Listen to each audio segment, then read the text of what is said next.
भगवान महावीर स्वामी के चित्तनों में कोटि से वंदन। युग प्रदान आचार्य श्री महासमुद्र के चित्तनों में कोटि से वंदन। मुनिवृंद, उपस्थित धर्म प्रेमी भाई और बहनों,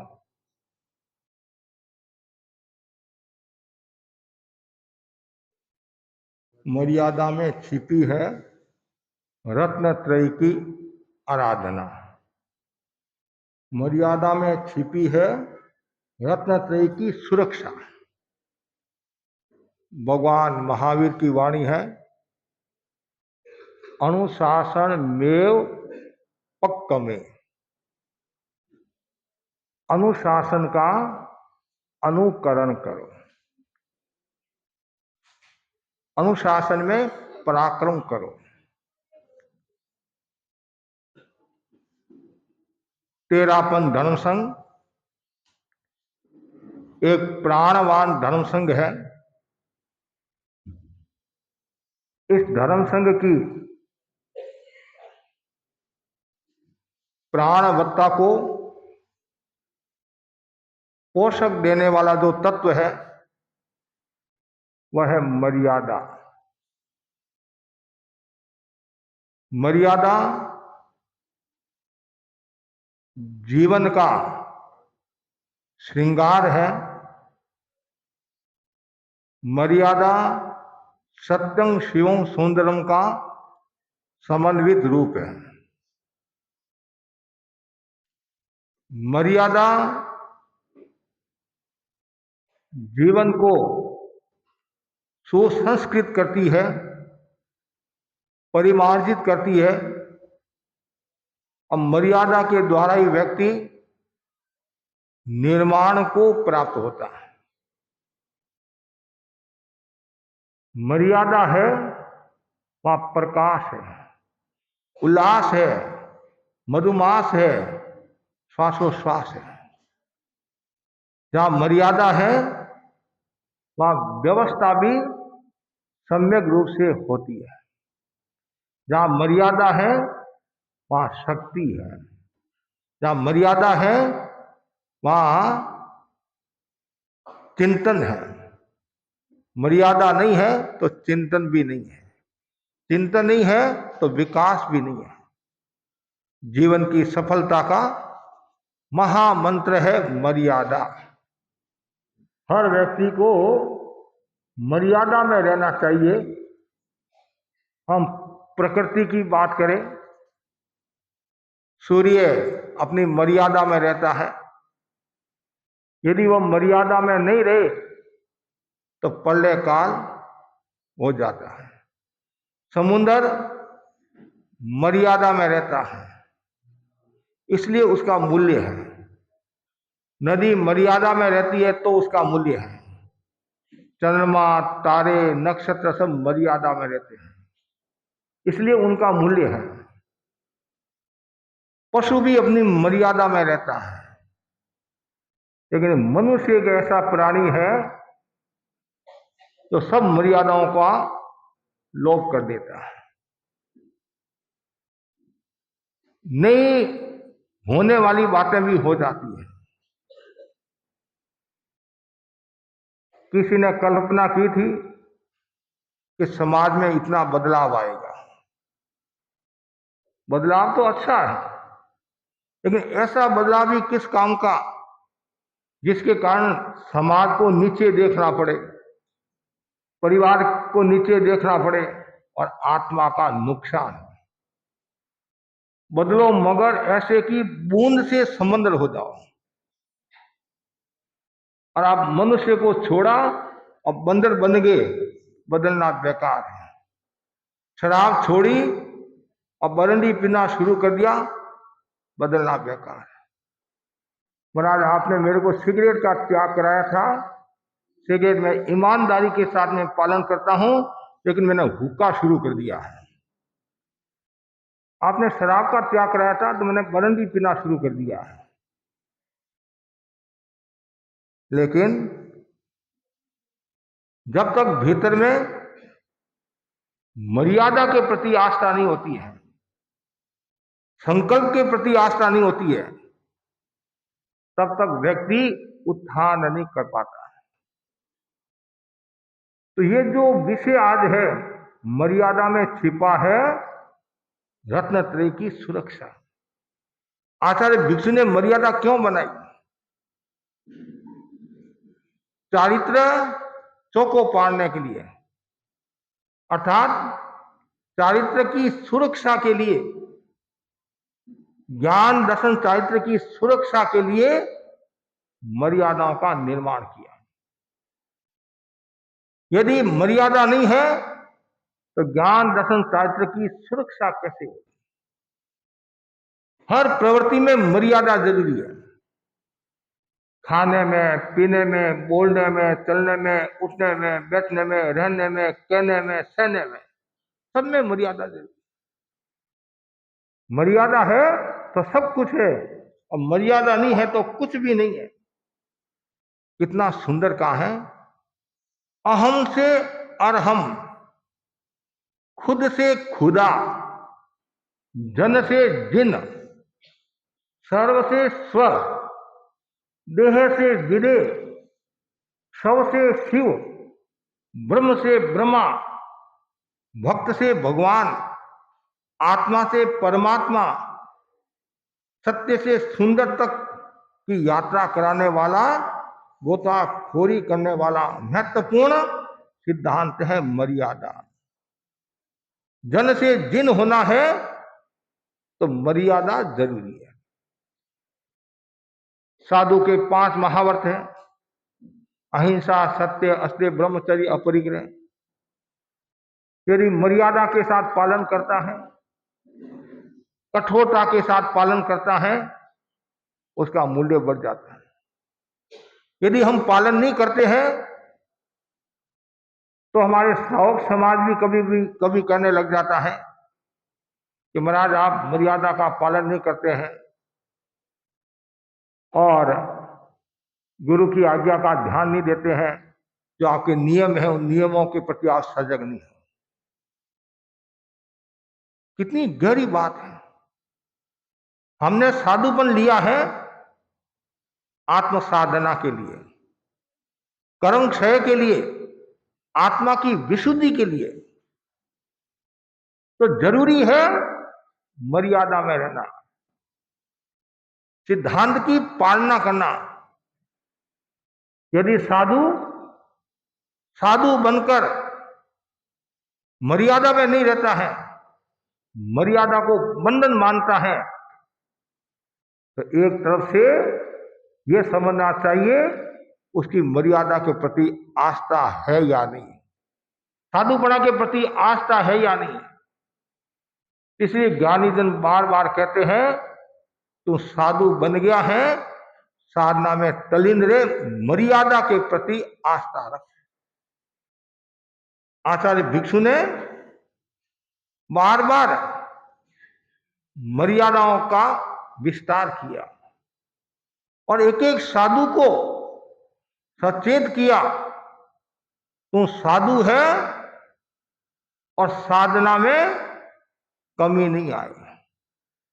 वर्तमान में आचार्य महासमुंदी फरमाते हैं पढ़ाई लिखाई कम हो सकती है, व्याख्यान देना कम ज्यादा हो सकता है, लेकिन मर्यादा का कभी भी लोप मत करना, आचार के प्रति सजग रहना, जो हमारे स्वीकृत नियम हैं उन नियमों के प्रति आस्था रखना, तो तुम्हारा बेड़ा पार है। घर में भी यदि बहु मर्यादा में रहती है और घर के जो नियम हैं उन नियमों की पालना करती है, तो सासू भी क्या कहती है, बहु सजग है, मर्यादा के प्रति आस्था रखती है और मर्यादा का लोप नहीं करती है। पुराने समय में कितना मर्यादा का मान होता था। मैंने सुना गंगा शहर में चोपड़ा परिवार, दीपचंद जी चोपड़ा, तेजमाल जी चोपड़ा आदि, उनके घर के बाहर एक बड़ा पाटा रहता था।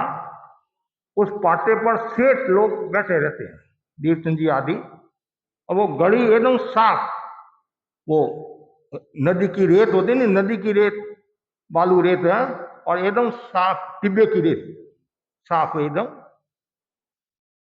उधर से कोई भी यदि बाई निकलती, पैरों में जूते हैं, हाथ में लेकर ऐसे करके सावधानी पूर्वक धीरे धीरे चलती, क्यों? मेरे सेठ बैठे हैं, ये मर्यादा है। और आज देखते हैं ऐसे, और जूते तो पहने हुए है ही, और फड़फड़ करती हुई चलती है। और कभी ऐसा भी देखते हैं, दादे सासू तो नीचे बैठी है और पोते की बहू महारानी विक्टोरिया की तरह कुर्सी पर बैठी है। आज भी हमारे कुछ भाई बहन ऐसे हैं कि महाराज के सामने हम कैसे कुर्सी पर बैठे। अभी कुछ दिन पहले महालेखाकार वेस्ट बंगाल के सतीश चंद्र जी गर्ग दर्शन करने के लिए आए। उन्होंने तत्काल मना किया, मैं कुर्सी पर नहीं बैठूंगा, मैं संतों के सामने बैठूंगा। और ऐसे और भी अनेक लोग, बड़े बड़े लोग, राजनीतिक क्षेत्र के लोग संतों के सामने नीचे बैठेंगे। आज भी संतों के प्रति मान है, सम्मान है। और आज कभी कभी हमारा फंक्शन होता है और हमारे भाई बहन भी करने लग जाते, महाराज हम आपकी लाइन में बैठेंगे। तो फिर गुरुदेव तो गुरुदेव है, नियम बना दिया, कुछ तो संतों का मान रखो, कुछ तो साधु संतों का मान रखो। साधु संतों का मान स्वयं का मान है। आप संतों का मान रखोगे, संतों की गरिमा का ध्यान रखोगे, संतों की आज्ञा का पालन करोगे तो हमेशा सुखी। कभी भी गुरु की आज्ञा का लोप नहीं होना चाहिए। कभी भी गुरु दृष्टि की आराधना और मुनि दृष्टि की आराधना, संत क्या चाहते हैं उसके अनुरूप ही कार्य होना चाहिए। आप अपना सुझाव दे सकते हैं, संत माने तो ठीक, नहीं तो महाराज जैसी आपकी इच्छा, मतलब जैसी आपकी मर्जी हो। ये बहुत जरूरी है। तभी संघ तेजस्वी होगा, तभी समाज तेजस्वी होगा। और यदि कोई पद पर रहकर यदि वो दुरुपयोग करता है पद का, वो अध्यक्ष क्या, वो मंत्री क्या, यदि मैं अग्रगण्य हूं, यदि मैं भी यदि पद का दुरुपयोग करता हूं तो मेरे भी साधुगुणा में कमी आ जाएगी। इसलिए जरूरी है मान सम्मान, बड़ों का मान सम्मान। बड़े आते हैं तो छोटों का एक कर्तव्य होता है खड़े होना, उनका मान सम्मान देना उनको। कभी कभी ऐसा भी होता है, मैं बैठा हुआ हूं और कोई बड़ा अतिथि आ गया तो हमारे श्रावक खड़े हो जाते हैं, उनकी अगवानी करते हैं, उनके सामने जाते हैं। एक व्यक्ति गया, हमारी परंपरा है, अरे मैं बैठा हूं, हमारे यहां ये नियम है, आचार्य भगवान विराजे हुए हैं, और शादी प्रमुख का भी यदि आ जाती है तो भी कोई साधु साध्वी खड़े, साधु साध्वी क्या, श्रावक श्राविका खड़े नहीं हो सकते, क्यों? आचार्य विराजमान है। यदि आचार्य आज्ञा दे दे वो अलग बात है। जैसे आचार्य महासमन जी ने साध्वी प्रमुख का कनक प्रभा जी को आज्ञा, समाज को आज्ञा दी, भाई आए तो तुम खड़े हो सकते हो, वो अलग बात है। कोई भी फंक्शन होता है और फंक्शन में यदि संत विराजे हुए हैं और कोई छोटे संत आगे खड़ा नहीं होना, बड़े संत विराजे हुए हैं। अन्य संप्रदाय के भी यदि साधु साध्वी आ जाए और मैं यदि बैठा हूं तो आपको खड़ा होने की आवश्यकता नहीं है, कि मैं ऑलरेडी मैं सानिध्य दे रहा हूं। दो चार भाई गए सह समान, और यदि हमारे को लगे कि भाई आचार्य है, बड़े हैं, तो हम लोग क्या करते हैं, पहले से ही सावधानी रखते हैं ताकि उनकी अवहेलना न हो, उनका तिरस्कार न हो और संघ की हल्की न लगे। तो मर्यादा जरूरी है, अनुशासन जरूरी है। पुराने समय में तो ऐसा होता था कि पहले बड़े बुजुर्ग लोगों को भोजन कराते थे, फिर बाद में दूसरे जिमते थे। ये भी एक समय है। आज भी हमारे यहाँ पहले बड़े संतों को परोसते हैं। कोई भी चीज आती है पहले बड़े संतों को, या एकदम फिर नवदीक्षित होते छोटे संत, तो बड़े संत कह देते पहले छोटे संतों को परोसो। जैसे आप भी अपने घर में होता नहीं, नई बींदनी आती है तो सासू जी क्या कहते हैं, पहले बींदनी ने परोसो बींदनी को। ये सब मर्यादा, अनुशासन, व्यवस्था, मान सम्मान है, इसलिए मर्यादा जरूरी है। और जितनी ज्यादा यदि मर्यादा होगी उतना ही संघ शक्ति संपन्न होगा और परिवार भी शक्ति संपन्न होगा। आज परिवार में समस्या क्यों आ रही है? मर्यादा नहीं रही, अनुशासन नहीं रहा, आज्ञा के प्रति मान सम्मान नहीं रहा, तब ये सब समस्या आ रही है। यदि आज भी यदि घर में आज्ञा का पालन है, बड़ों का मान सम्मान है, तो समझना चाहिए वो घर स्वर्ग से कम नहीं है। तो जरूरी है भीतर में मर्यादा। आचार्य भिक्षु ने मर्यादा क्यों बनाई, क्या आवश्यकता पड़ी? तत्कालीन साधु समाज की स्थिति को देखकर, साधवाचार में आई शिथिलता को देखकर उनका मन प्रकंपित हुआ, उद्वेलित हुआ। उन्होंने क्रांति की, तेरापन की स्थापना हुई, और फिर बाद में लगा संघ को तेजस्वी बनाना है, दीर्घजीवी बनाना है, और साधुपन की साधना करवाना है, तो मर्यादा होना जरूरी है। तब आचार्य भिक्षु ने सर्वप्रथम विक्रम संवत 1832 मिक्सर महीने में मारवाड़ के बिठोरा ग्राम में मर्यादा बनाई। उस समय बोलते थे लिखा, और उसी दिन मुनि भारमल जी को युवाचार्य भारमल जी बनाया। फिर बाद में 45 में और लास्ट में 1859 में जो लिखा, उसको आधार मानकर जयाचार्य ने और मर्यादाओं का सब मिश्रण करके गण विशुद्धि हाजरी, और यह मर्यादा महोत्सव जो है, यह आचार्य भिक्षु की मर्यादाओं की देन है। तो फिर जयाचार्य ने चिंतन किया, सबको एक जितनी मर्यादा थी, छोटी मोटी चीज, उन सबको संभवतः 28 मर्यादाएं थी, और उन सबको एक करके गण विशुद्धि हाजरी संभवतः उनका नाम दिया, गण विशुद्धि हाजरी। तो फिर आचार्य जीतमल साहब ने सोचा कि मर्यादाओं का पालन कराना जरूरी है। तो विक्रम संवत 1910 में ये मर्यादा जो पत्र है, संविधान है, लिखित है, तो परिषद में साधु साध्वियों को खड़ा करके रोजाना बुलाते थे, उच्चारण कराते थे, व्याख्या करते थे। काफी ऐसा समय हो गया। फिर ऐसा कहा जाता है, जयाचार्य को सपना आया कि जीतमल, तू ऐसे साधु साध्वियों को खड़ा करता है, पीछे जो श्रावक बैठे हैं उनके दर्शन नहीं होते हैं, तो फिर बाद में बैठकर सुनाते थे और व्याख्या करते थे। फिर ये थोड़ा समय चला, थोड़े महीना भर समय, 1 महीना करीबन ये वाचन हुआ।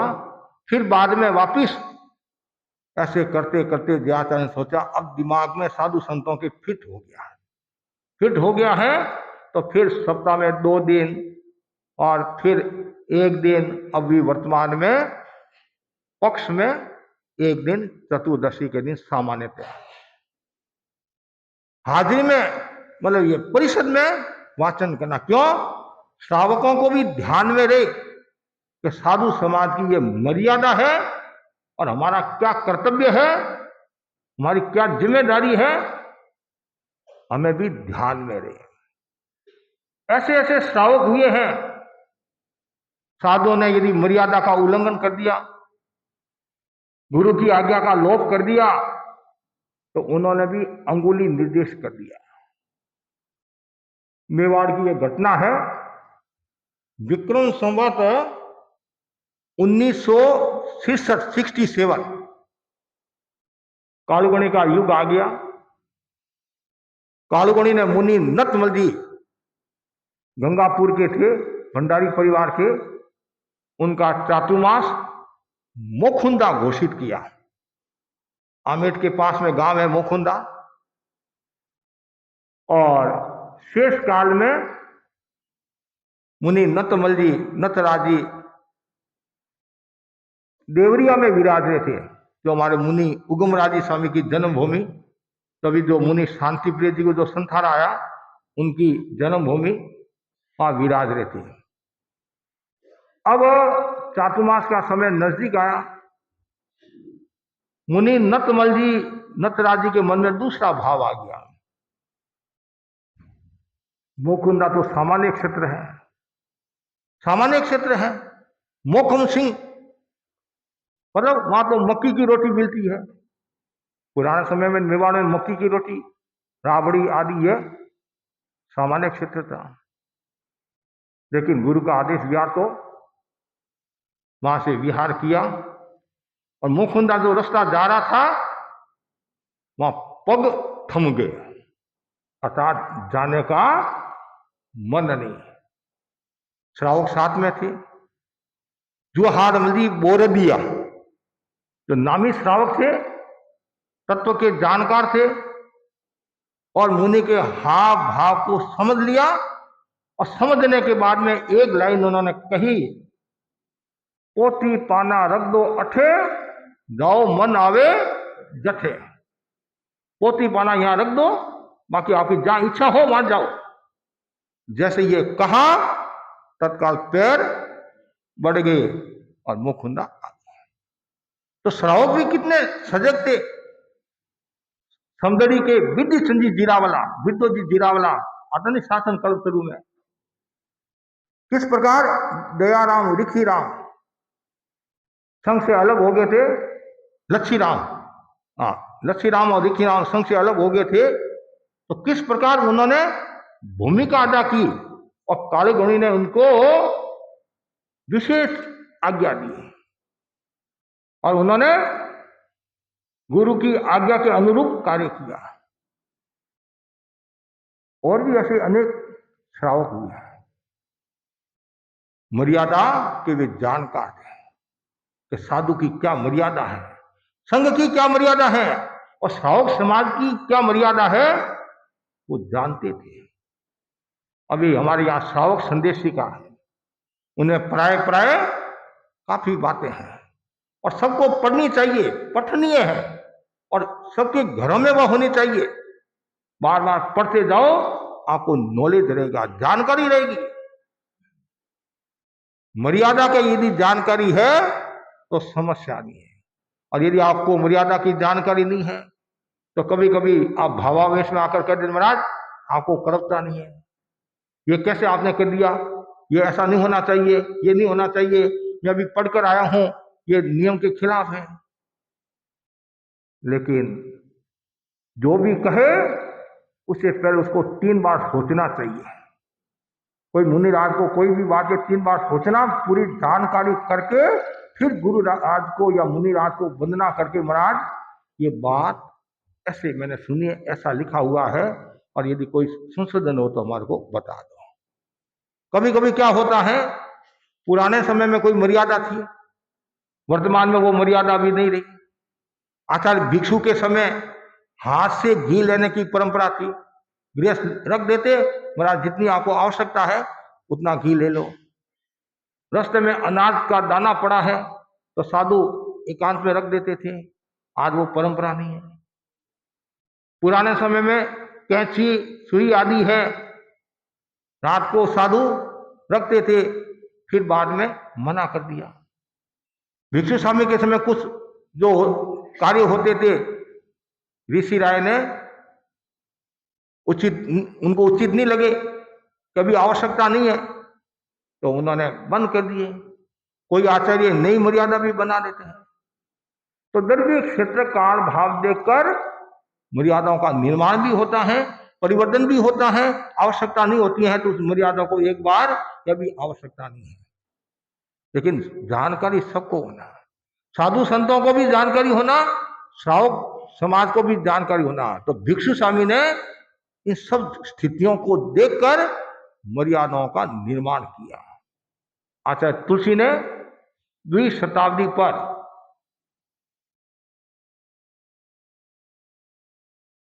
हिंदी में मर्यादा पत्र, जो आचार्य भिक्षु का जो मारवाड़ी भाषा में था, राजस्थानी भाषा में था, तो आचार्य तुलसी ने 13वीं शताब्दी के अवसर पर आचार्य श्री तुलसी द्वारा लिखित विक्रम संवत 2017 का मर्यादा पत्र है, उसका मैं वाचन आपके सामने कर रहा हूं। सर्व साधु साध्वियां 5 महाव्रत, 5 समिति और 3 गुप्ती की अखंड आराधना करें। साधु प्रवचन देता है, अग्रगण्य प्रवचन देता है, कोई जरूर नहीं कि साथ वाले संत प्रवचन में आए, कोई जरूर नहीं है, पढ़ाई लिखाई होती है, कोई काम होता है, लेकिन हाजिरी के दिन तो सबको आना जरूरी है। कोई अस्वस्थ है, अशक्त है, बीमार है, उठा नहीं जा रहा है, कोई ऐसी स्थिति है, तो फिर अग्रगण्य को या आचार्य को मालूम करना होता है। हाजिरी का मतलब हाजिर होना, हाजिरी बनना बोलते नहीं, हाजिर होना। तो और साधु के ये 13 नियम है, 5 महाव्रत, 5 समिति, 3 गुप्ती। हम तो जन्म के साथ करोड़पति है, 13 करोड़ की संपत्ति वाले हैं। कोई तो व्यापार के द्वारा करोड़पति होता है, हम तो भाग्यशाली हैं जिस दिन दीक्षा ली और आचार्य हमारे को 13 करोड़ के मालिक बना देते हैं और कहते हैं बढ़ाए तो अच्छा है, लेकिन कम से कम मूल पूंजी को गंवाना मत, इसकी सुरक्षा करना, इसकी सुरक्षा रत्नत्रय की सुरक्षा है। इतनी गहरी बात बता दी। इरिया भाषा ऐसा में विशेष सावधान रहे, चलते समय बात न करे, सावध्य भाषा न बोले, आहार पानी पूरी जांच करके ले, शुद्ध आहार भी दाता का अभिप्राय देखकर हट मनुआर से ले, वस्त्र पात्र आदि लेते व रखते समय तब पूंजने व पढ़ने में पूर्ण सावधानी बरते, प्रतिलेखन व प्रतिक्रमण करते समय बात न करे, देख देख कर चलना। और इसमें तो फायदा ही फायदा है। नीचे देखे 3 गुण, बड़ी वस्तु मिल जाए, ठोकर की लागे नहीं, जीव दया टल जाए, पल जाए। कितना सुंदर है, जीव दया पल जाए, मतलब जीवों की हिंसा से, विराधना से बच जाता, ठोकर नहीं लगती है और कभी माल भी मिल जाता है। लेकिन साधु को तो माल से क्या लेना देना, गृहस्थ हो तो छोड़ता नहीं है, छोड़ता नहीं सामान्यतया। तो कितना देख देख कर युग प्रमाण भूमि। गुरुदेव तुलसी पिलानी से विहार किया और सेवा में थे जुगल किशोर जी बिरला, संभवतः जुगल किशोर जी नाम था, मतलब जुगल किशोर जी बिरला सेवा में थे। तो बीच बीच में आचार्य श्री को प्रश्न पूछ रहे थे, तो गुरुदेव रुकते, फिर उत्तर देते, फिर चलते, फिर प्रश्न पूछते, फिर रुकते, उत्तर देते, ऐसे 3-4 बार संभवतः हुआ होगा। तो जुगल किशोर जी से रहा नहीं गया कि महाराज आपके घुटनों में दर्द है, कि नहीं, तो आपको बार बार रुकना पड़ा। इसलिए नहीं रुका, आपने मुझे प्रश्न पूछा और हमारा नियम है चलते समय बात नहीं करना, तो मैंने आपके प्रश्न का उत्तर खड़े होकर दिया। तत्काल जुगल किशोर जी बोले मुझे जानकारी नहीं, मेरे से गलती होगी। तो ये हमारा साधु का नियम, कोई भी हो, ठीक है, चलते समय बात करते, ये हमारा प्रमाद है, हमारी गलती है, और चलते समय बात नहीं करना चाहिए। ऐसे ही भाषा में विवेक रखना। किसी गृहस्थ को भी यदि याद करना है तो ऐसे नहीं कहेंगे उसको बुलाओ, महाराज ने आपको याद किया है, उधर आते हो तो दर्शन कर सकते हो। डॉक्टर को भी बुलाना है तो भाई क्या डॉक्टर आ सकता है, उनके अनुकूलता हो तो वो दर्शन कर सकता है, आज्ञा नहीं दे सकते। आदेशात्मक भाषा का प्रयोग हम नहीं कर सकते। पंखा बंद कर लो ऐसा नहीं कहेंगे। लाइट बंद कर लो, ऐसा नहीं कहेंगे। अब पंखे लाइट की क्या आवश्यकता है, सब लोग चले गए हैं। तो हमारी जो साधु की भाषा है उसके अनुरूप बोलना, आदेशात्मक भाषा नहीं बोलना।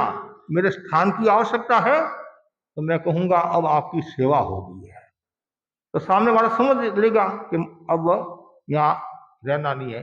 कभी कभी हमारी समस्या आ जाती है, छोटे बच्चे होते हैं जिनके घर में हम रुके हुए, छोटे बच्चे होते हैं, उनको कहते हैं अब आपकी सेवा होगी, स्थान की आवश्यकता, तो उनके मन में आता है हमारा ही स्थान है, महाराज कह रहे जाओ, हाँ हाँ जाओ।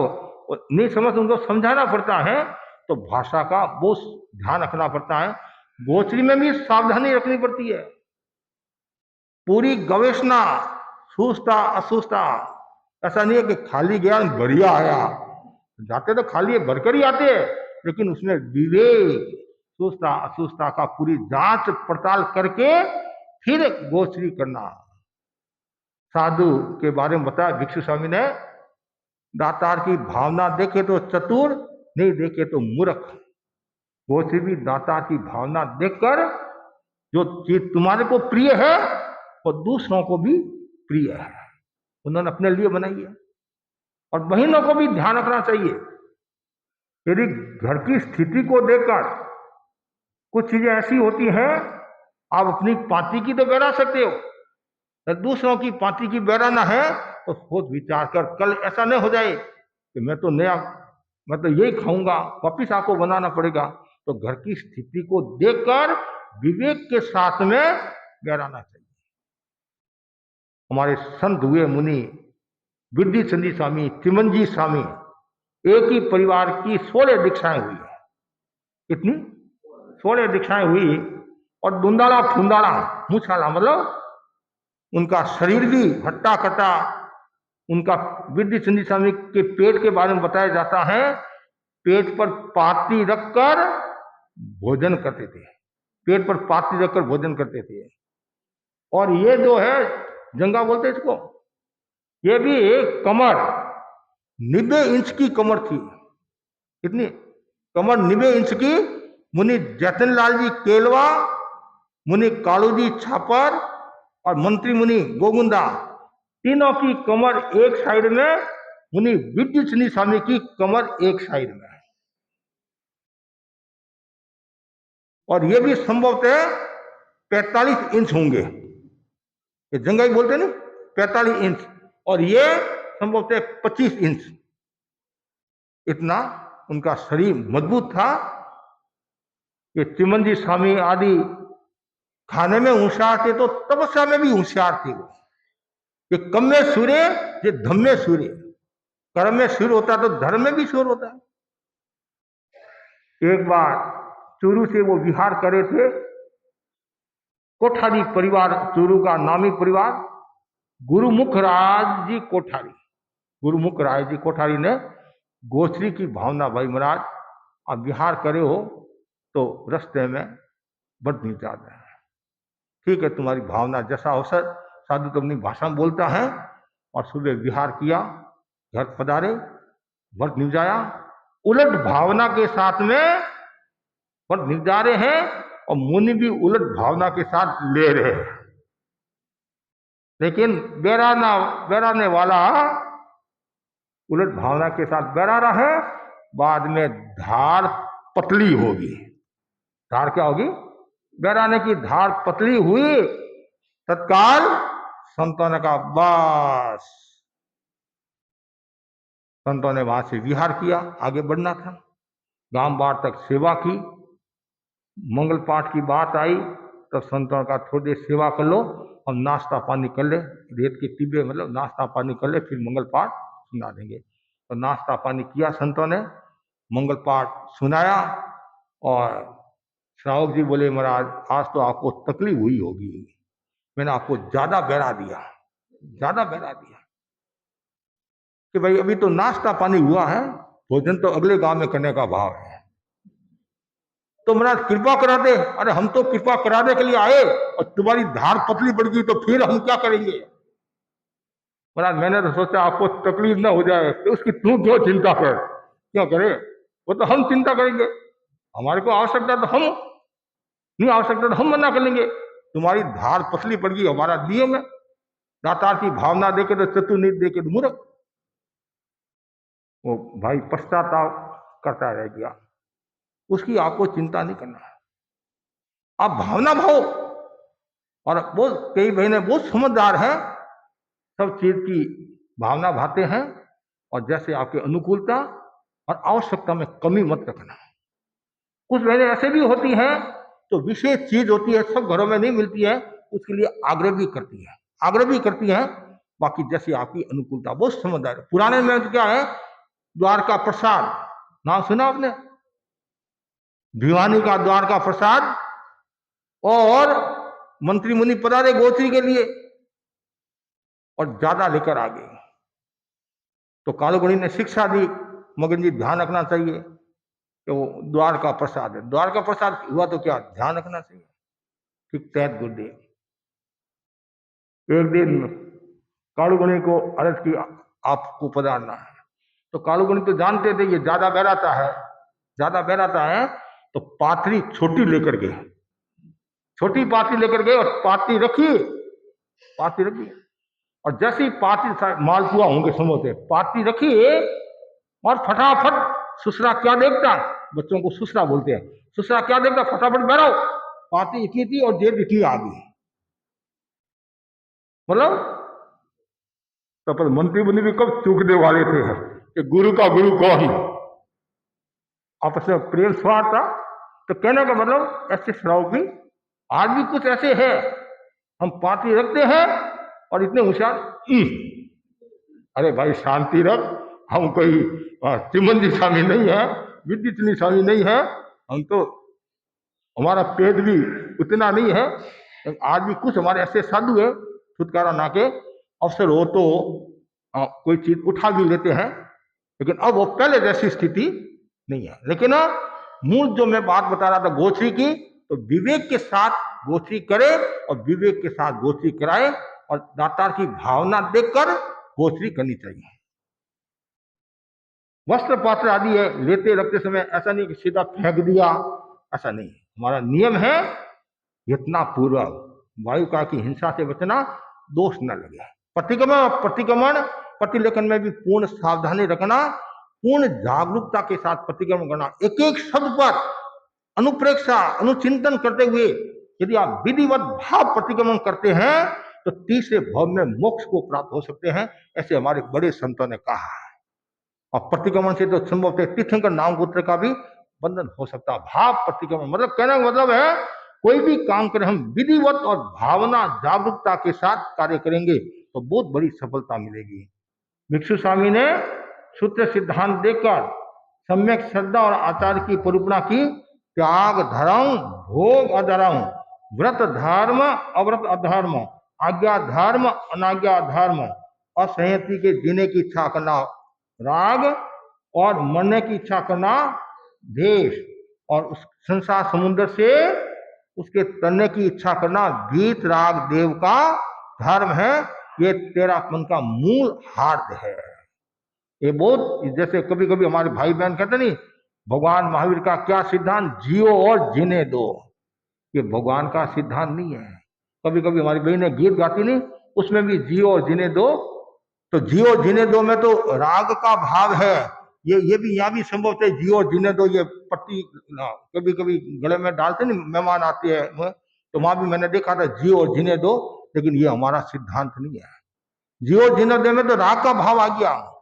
तो भगवान का क्या सिद्धांत है, उठिए न बमाए, उठकर प्रमाद मत करो। जब आचार्य महाप्रज्ञ जी के पास में ये प्रश्न आया तो आचार्य महाप्रज्ञ जी ने फरमाया ये पॉपुलर, इतना नारा पॉपुलर हो गया, इसको चयन करने में तो कठिनाई आती है। आगे एक शब्द लगा दो, संयमी जीवन जियो और संयमी जीवन जिलाओ। ये समाधान, तो ये सावधानी रखनी चाहिए। भिक्षु स्वामी ने न्याय, संविभाग और संभाव की वृद्धि के लिए तथा पारस्परिक प्रेम कलह निवारण और संघ की सुव्यवस्था के लिए अनेक प्रकार की मर्यादा की। मर्यादा क्यों की कि परिवार में, समाज में शांति रहे, साधु समाज में शांति रहे, किसी के मन में कोई अन्यथा का भाव ना आए, इसलिए उन्होंने मर्यादाओं का निर्माण किया। मुख्य जो मर्यादा है, सर्व साधु साध्वियां एक आचार्य की आज्ञा में रहे, विहार चातुर्मास आचार्य की आज्ञा से करे, अपना शिष्य शिष्याए न बनाए। आचार्य भी योग्य व्यक्ति को दीक्षित करे और दीक्षित करने पर भी कोई अयोग्य निकले तो उसको संघ से अलग कर दे। आचार्य अपने गुरु भाई या शिष्य को अपना उत्तराधिकारी चुने, सब साधु साध्वियां उसे सहर्ष स्वीकार करे। गण की एकता के लिए यह आवश्यक है कि उसके साधु साध्य में सिद्धांत या पुरुगुणा का कोई मतभेद न हो। इसीलिए भिक्षु स्वामी ने कहा है, कोई श्रद्धा आचार कल्प या सूत्र का कोई विषय अपनी समझ में न आए अथवा कोई नया प्रश्न उठे तो वह आचार्य व दूसरे साधु से चर्चा जाए, किंतु दूसरों से चर्च के उन्हें शंकाशील न बनाया जाए। आचार्य व दूसरे साधु जो उत्तर दे तो अपने मन में जचे तो मान ले, न जचे तो उसे केवली गम्य कर दे, किंतु गण में भेद न डाले और परस्पर दलबंदी न करे। गण की अखंडता के लिए आवश्यक है कि कोई साधु साध्वी आपस में दलबंदी न करे। इसीलिए भिक्षु स्वामी ने 45 के लिखित में कहा है, जो गण में रहते हुए साधु साधियों को फटाकर दलबंदी करता है और विश्वासघाती और बहुल कर्मी है। स्वामी जी ने स्थान स्थान पर दलबंदी पर प्रहार किया है। 50 के लिखित में उन्होंने लिखा है, कोई साधु साध्वी गण में भेद न डाले और दलबंदी न करे। स्वामी जी ने चंद्र भांडी और त्रिलोक सिंह जी को इसलिए गण से अलग किया कि वे जो साधु आचार्य से सम्मुख थे उन्हें विमुख करते थे, छिपे छिपे गण के साधु साधियों को फोड़ फोड़ कर अपना बना रहे थे और दलबंदी कर रहे थे। हमारा ये प्रसिद्ध सूत्र है, दिलोते शहर ने टिलो। गण में भेद डालने वाले के लिए भगवान ने 10वें प्रायश्चित का विधान किया है तथा भिक्षु स्वामी ने कहा है, जो गण के साधु साधियों में साधुपन श्रद्धे, अपने आप में साधुपन श्रद्धे, वो गण में रहे, छल कपट पूर्वक गण में न रहे। 50 के लिखित में उन्होंने कहा है, जिसका मन साक्षी दे भली भांति साधुपन पलता जाने, गण में तथा अपने आप में साधुपन माने तो गण में रहे, किंतु वंचनापूर्व गण में रहने का त्याग है। गण में जो साधु साध्य हो उन्हें परस्पर सौहार्द रहे, कोई परस्पर कलह न करे तथा उपशांत कलह की उदीना न करे। इसलिए भिक्षु साहब ने कहा है, गण के किसी साधु साध्वी के प्रति अनास्था उपदेश, शंका उपदेश, वैसी बात करने का त्याग है। किसी में दोष देखे तो तत्काल उसे जता दे तथा आचार्य को जता दे, किंतु उसका प्रचार न करे। दोषों को चुन चुन कर इकट्ठा न करे, तो जान पड़े उसे अवसर देख तुरंत जता दे। वो प्रायश्चित का भागी है जो बहुत समय के बाद दोष बताए। विनीत अविनीत की चौपाई में उन्होंने कहा है, दोष देखे किन ही साध में तो कह देनो तिन्ने एकंतोरे, जो ऊ माने नहीं तो कहना गुरु कने ते श्रावक से बुद्धिवंतो रे, तो विनीत श्रावक है। तथा किसी साधु साध्वी को जाति आदि को लेकर ओछी जबान न कहे, आपस में मन मुटाव वो वैसा शब्द न बोले, एक दूसरे में संदेह उत्पन्न न करे तथा गण और गण की गुण रूप वार्ता करे। कोई गण तथा गण की उत्तरती बात करे उसे टोक दे और वह जो कहे उसे आचार्य को जता दे। कोई उत्तरती बात करता है और कोई दूसरा उसे सुनता है, ये दोनों अविनीत है। विनीत वह होता है जो आज्ञा को सर्वोपरि माने। जिस शासन में आज्ञा बड़ी आतो बांधी रे भगवंता पार, तो सज्जन असज्जन भेड़ा रे छांदो ढूंढे रे प्रभु वचन संभाल, बुद्धिवंता एकल संगत न कीजिए। भगवान ने कहा है, चैर देहं नौ धर्म शासन, उन्हें शरीर को छोड़ दे किंतु धर्म शासन को न छोड़े। जयाचार्य ने उसे पुष्ट करते हुए कहा है, नंदन वन भिक्षु गण में वसोरे, हेदी प्राण जाए तो भी पग न किशोरे। किंतु कोई साधु साध्वी क्रोधादिवश आज्ञा और अनुशासन का पालन नहीं कर सकने पर अथवा अन्य किसी कारण से गण से अलग हो जाए अथवा किसी को गण से अलग कर दिया जाए तो किसी साधु साधु का मन भंग कर अपने साथ ले जाने का त्याग है। कोई आना चाहे तो भी उसे साथ ले जाने का त्याग है।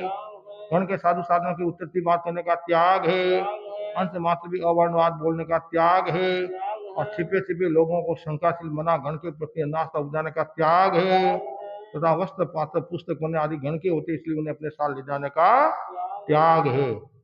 गण से बहिष्कृत और बहिर्भूत व्यक्तियों के प्रति हमारा क्या दृष्टिकोण होना चाहिए, उसे स्पष्ट करते हुए भिक्षु साहब ने लिखा है, गण से बहिष्कृत या बहिर्भूत व्यक्ति को साधु न श्रद्धा जाए, चार तीर्थ में न गिना जाए, साधु मान वंदना न की जाए, श्रावक श्राविका भी इन मर्यादाओं के पालन में सजग रहे।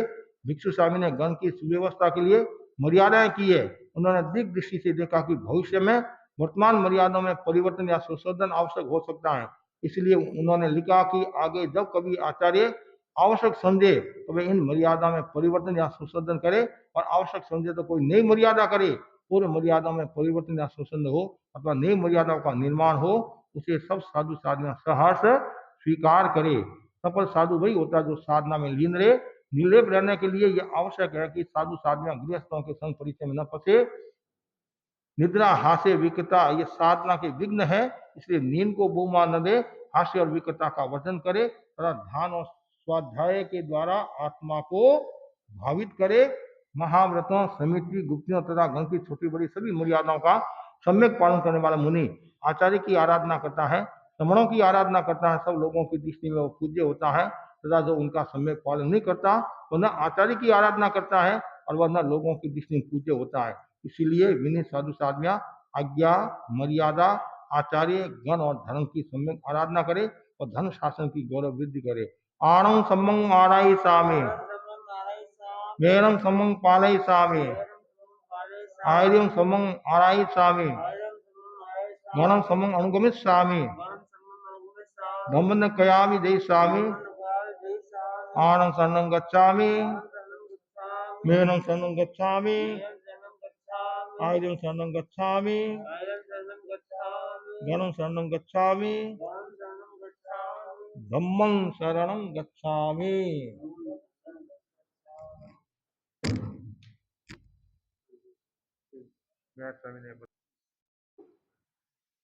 मुनि परमानंद जी के नतीले आए हुए हैं।